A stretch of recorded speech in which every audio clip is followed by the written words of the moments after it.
During the pandemic, a disturbing number of people in the Asian American Pacific Islander, or AAPI community, have suffered discrimination, harassment, and even physical attack.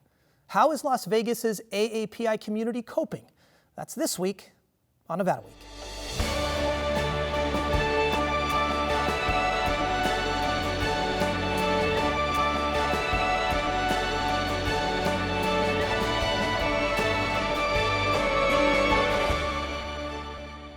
Support for Nevada Week is provided by Senator William H. Hernstadt and additional supporting sponsors. Since the start of the pandemic, nationally, the number of hate crimes involving Asian Americans has grown. According to the group Stop AAPI Hate, there's been a nearly 45% increase in reports of harassment in the last year. It said most incidents were verbal harassment. The second most common involved shunning someone who is Asian American, and the third most common was physical assault. Now, many people in the community point to the coronavirus pandemic as the reason for the rise in incidents. But through the tough year, the Las Vegas Asian American Pacific Islander community has shown its resilience. Joining us to discuss this issue are Mark Matsuo, COO of the Asian Community Resource Center, Elizabeth De Leon Gamboa, President of the Philippines Nurses Association, Sunny Vanuya, President of the Asian Chamber of Commerce, and Stuart Chang, Board President of the Asian Community Development Center.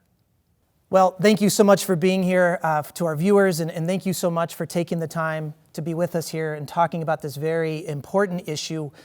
Sunny, I wanted to start with you, and let's go back a couple months here. A tragic occurrence in Atlanta. Three different salons targeted, 8 people dead in a mass shooting, 6 of those Asian American women. We haven't had necessarily an incident like that here in Las Vegas, but that doesn't mean we haven't had maybe our fair share of incidents. Can you tell us and give us some insight on what it's been like for the Southern Nevada AAPI community? Kip, thank you so much for having me. It's an honor to be here. Yes, it's true. We have not had a violent attack as far as my sources from the FBI or the Metro has said.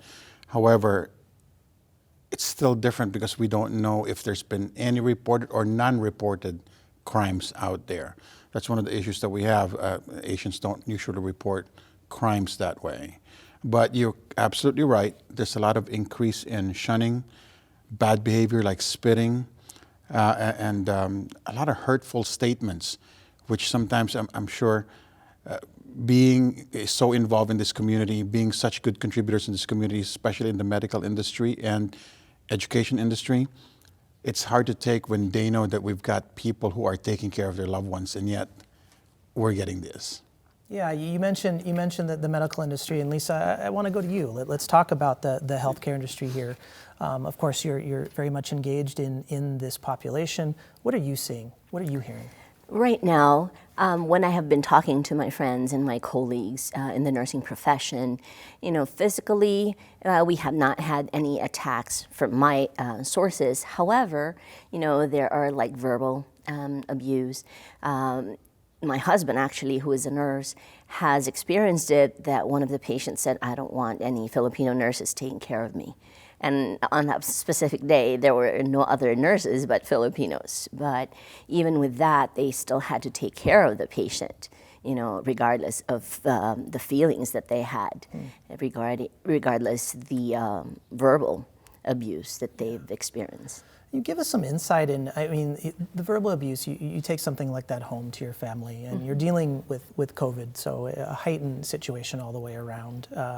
And then, of course, to add to that, you're a frontline worker here. What is that like for that worker and that family? Yeah, well, unfortunately, when we have vowed to care for patients, we just, set aside our feelings when we're there in the hospital. But then when we go home, we wonder, what have I done wrong? Why is it so different? Why do they treat me differently if I'm taking care of them?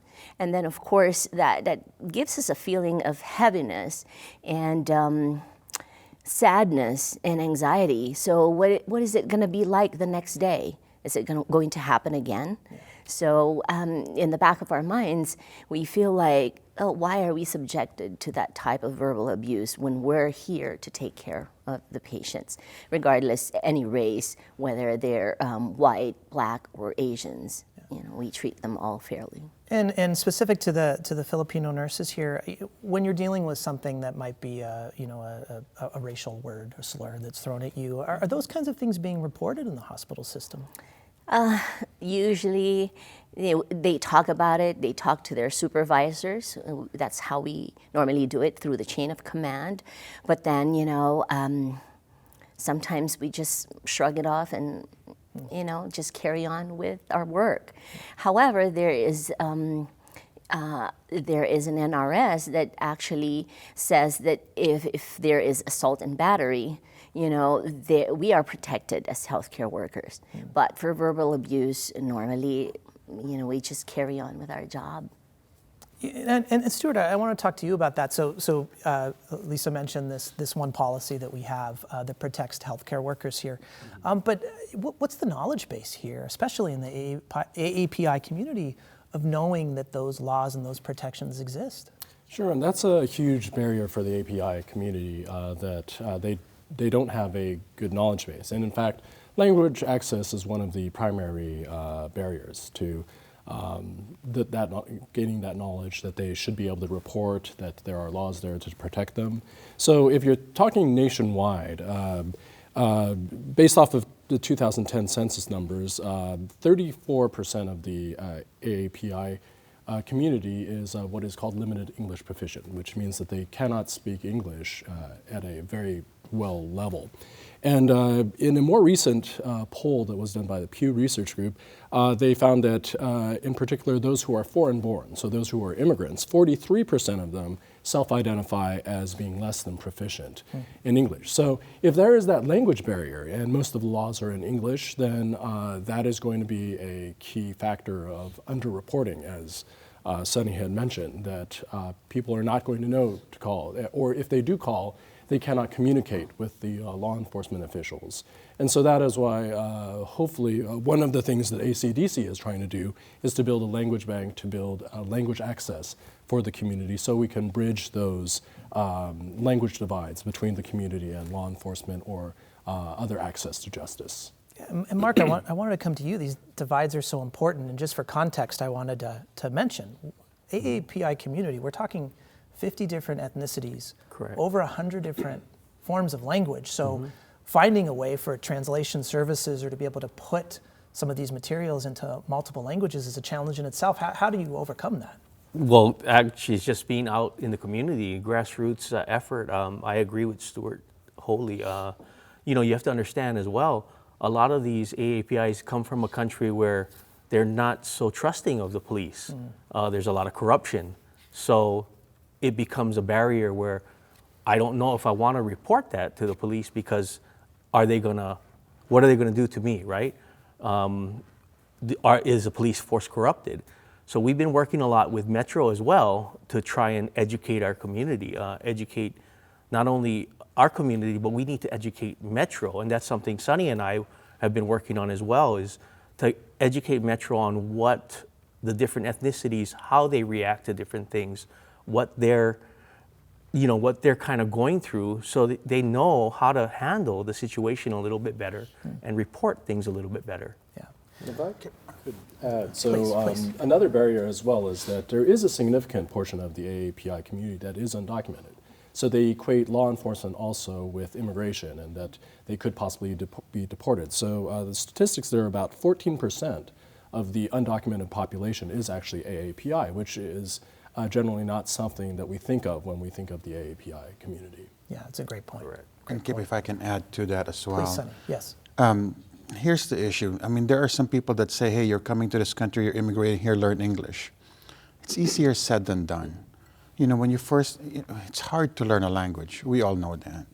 And especially when you're not familiar with it. It's easier for somebody like me, because we studied English in the Philippines.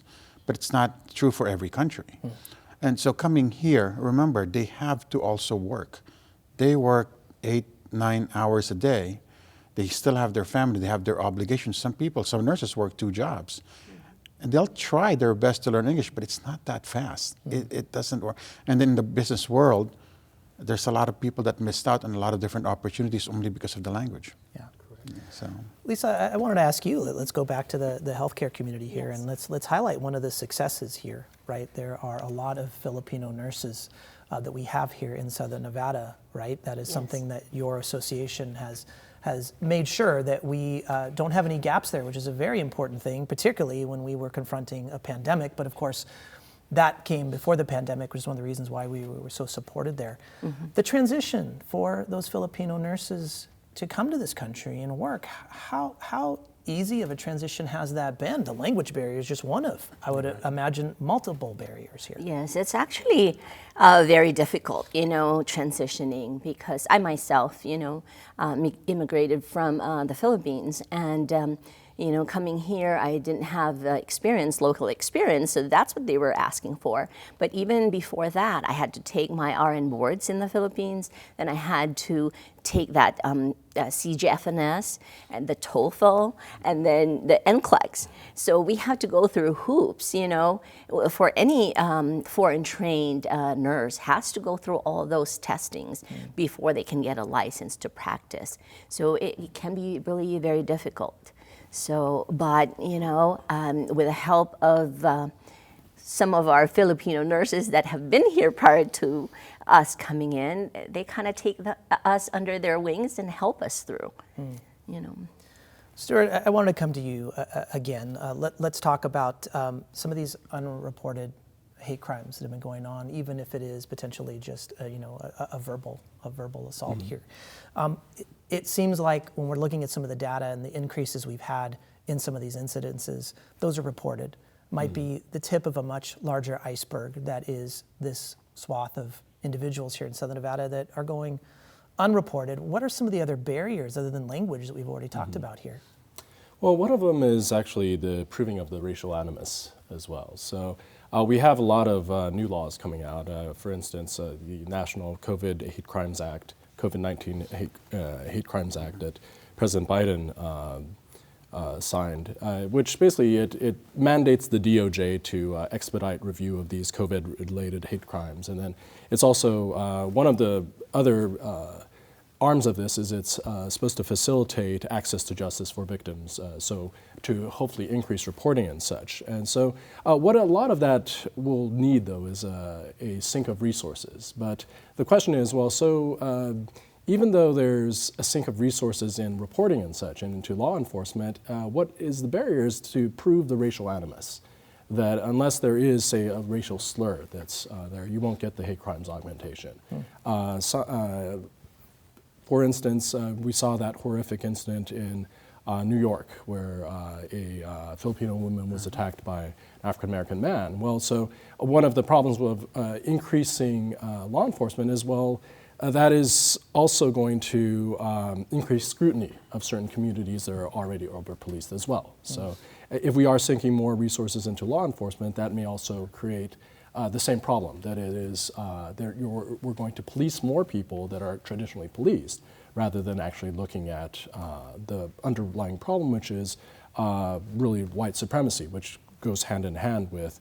So if we think about the Stop Asian Hate movement, it really should go in hand with the Black Lives Matter movement, because the root of the problem is white supremacy, the belief that whites are better than African Americans, than Asians, than Latinos and such. So I do think that the focus should shift away from sinking more resources into law enforcement and more into addressing the underlying problems.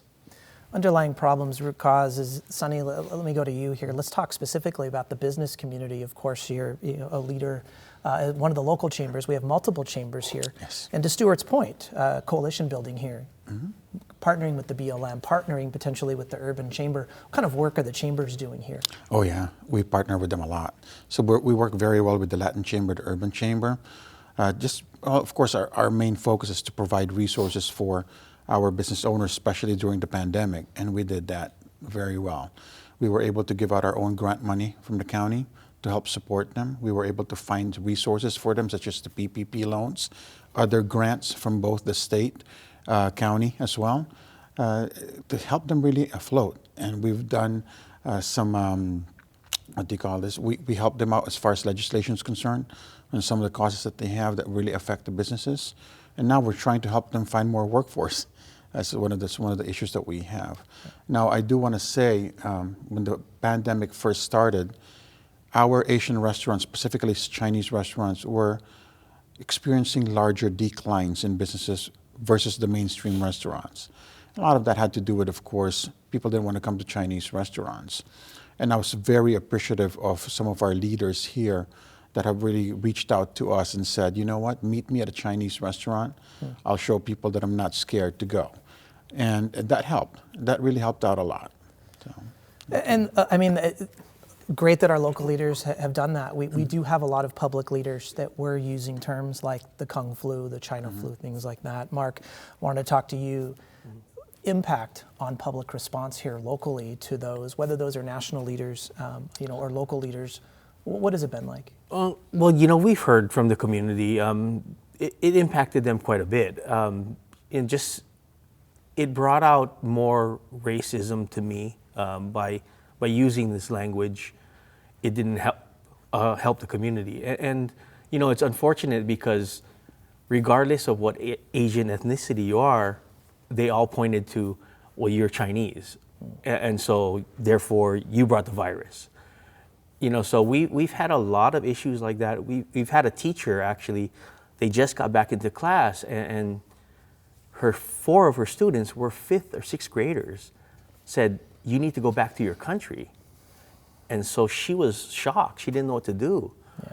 She reported it to the principal, and actually the principal actually shrugged his shoulders and said, what do you want me to do about it? So, we've now started to do some support groups as well, just to get people to be able to get it off their chest and be able to just vent their anger, so that they can kind of move past this. Because, I feel for like the nurses on the front line, where they have to, go through this day in and day out, and it's terrible. And Lisa, I want to go to you. I mean, the important part of this topic, of course, is that there is a segment of our population that has a firm belief that the virus originated in China, that China is responsible for the spread of the virus itself. We have those viewers that are watching right now. What would you like them to take away from this conversation here? What I would want everybody, the public, to know is that, even if it originated from there, as what we hear all the time in media, we're here for the solution. What do we do about it? And that's why the Philippine Nurses Association was in the forefront of providing the PPEs. We've been involved in taking care of the nurses because of their anxiety and depression. We were involved in collaborating with Massage Envy to give them certificates for relaxation because of the stress that they have gone through. And we've even had a prayer group because when you cling on to faith and unity, you become stronger. And then, of course, right now we do have our mentorship program that to tell our nurses, you have been through the stress and the trauma of taking care of COVID patients, and sometimes you may not feel appreciated, but you are doing your service, you are giving service. So for the public, we're here to serve you, and we're all in this together, so we want to be part of the solution and not part of the problem. We need to remove that train of thought, oh, China flu, Kung flu, whatever. Let's forget about that and look at how do we solution for it. And that's why, right now we're actively advocating for vaccination. Our nurses volunteer at the vaccination clinics. And Stuart, I wanted to ask you the same question for those that share the belief that this is the AAPI community's fault. What is your response to them, those viewers that are watching right now? Well, I would say to look into history and see the ways in which this has played out time and time again, that Asian groups have been scapegoated since they first came here. In the 19th century, the first actual federal immigration law ever was targeted at Asians. They thought Asian women were prostitutes who were spreading venereal diseases. So for that reason, Congress legislated and said, well, let's exclude all Asian women. And that wasn't enough. Chinatowns were rife with disease and such, and so let's also exclude the Chinese. So you have the 1882 Chinese Exclusion Act. So this is not something that is new. So what we need to do, though, is to learn from history. That we need to learn from history that this has occurred before, that disease, public health has been used to scapegoat certain groups. National security has been used to scapegoat same groups. When we had a rash of investigations into professors who were of Chinese background for being spies. You had the Wen Li case and such. You also had the scapegoating of Middle Eastern individuals after 9/11 and the racial profiling that went on after 9/11 and the blame for terrorism of not even just Muslim Americans, but also folks that looked Muslim, such as the Sikh population, who are also Asian. So we just have to look to history. We have to look to the ways in which certain demagogues and politicians like former President Trump have used the discourse of division and hate and fear to scapegoat populations for their own political benefit. Well, to transition here a little bit, AAPI cuisine represents one of the only avenues for many Southern Nevadans to learn and experience some of AAPI culture. Our Nevada Week team had the opportunity to go to a locally family-owned restaurant and learn a little bit more. Let's take a look. I think Las Vegas is very culturally diverse for being a small city that it is. Best place to learn someone else's culture is through their cuisine. I think regardless of culture or religion, the dining table is a place of bonding. It's a place where we gather together and we're all hospitable to each other. Ronican's father, Archie, often invited his community into his home, to his dining table, and he collected recipes along the way. In 2002, after 18 years of driving a taxi, Archie fulfilled his American dream when he opened his first restaurant in Las Vegas. Since then, he and his family opened 4 more locations in the city. But in 2020, Archie's restaurants received a 1-2 punch with COVID and its accompanying discrimination against Asian Americans. It was more apparent in the beginning, where we were just finding out where the virus may have been coming from. And with words thrown around like Kung Flu and China virus, you'll notice the Chinatown corridor very empty during those months when usually you don't have enough parking. So I think we've kind of evolved and progressed away from that on the business front. Customers are coming back in. We got 100% capacity. They want to come in and eat, but I'm not alone in that. A lot of people are having issues finding people to fill the payroll. So that is a huge challenge, besides all the other things with supply chain and everything else that came along with the pandemic. As Archie's Thai and Las Vegas as a whole work to get back to business, the city's Asian Americans must also battle back from the discrimination they faced since the start of the pandemic. Ronican says the Las Vegas community can help support their efforts. Viruses don't discriminate, so I don't think people should discriminate either. Besides that, what would be supportive is, just support your Asian American business owners and get back to work because we're hiring. Ronican says Archie's Thai will continue to remodel and expand locations and add new ones in the future. For Nevada Week, I'm Heather Caputo. Well, thank you, Heather. We really appreciate it. And Sonny, we've had you on the show before, and we've talked about this. Yes. The mix of business, culture, and cuisine is so important. But let's talk about this a little bit deeper here. How are those three together a stepping stone to build more tolerance and understanding in AAPI culture here? Sure. I think it starts with our own community. Like you mentioned earlier that we are so diverse. There are 48 different countries, 13 different islands under AAPI. We are now living here as one. And Chinatown is the perfect example for that. We need to create our own cultural unity here. That's us living together, looking out for one another, uplifting the whole community. and showing to everybody that we're here, we belong, we're great contributors to this community, and share our culture. And Mark, we've got about a minute left, and what a great way to end our show here. I mean, let's talk about some of the successes, and one of those is unity and how the AAPI community has come together. So many wonderful organizations around our table now.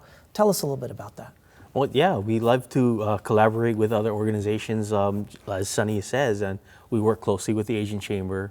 We work with the Vietnamese community, the Thai community, the Laos community, the Korean community, you name it, And so I really believe that we as a community, as Asians, need to get together, need to work together, need to help each other.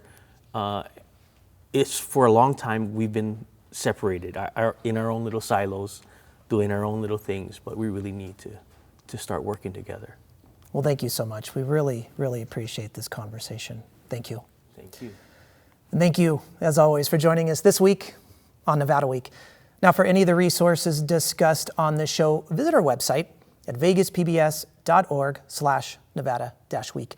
You can also always find us on social media at Nevada Week. Thanks again, and we'll see you next week.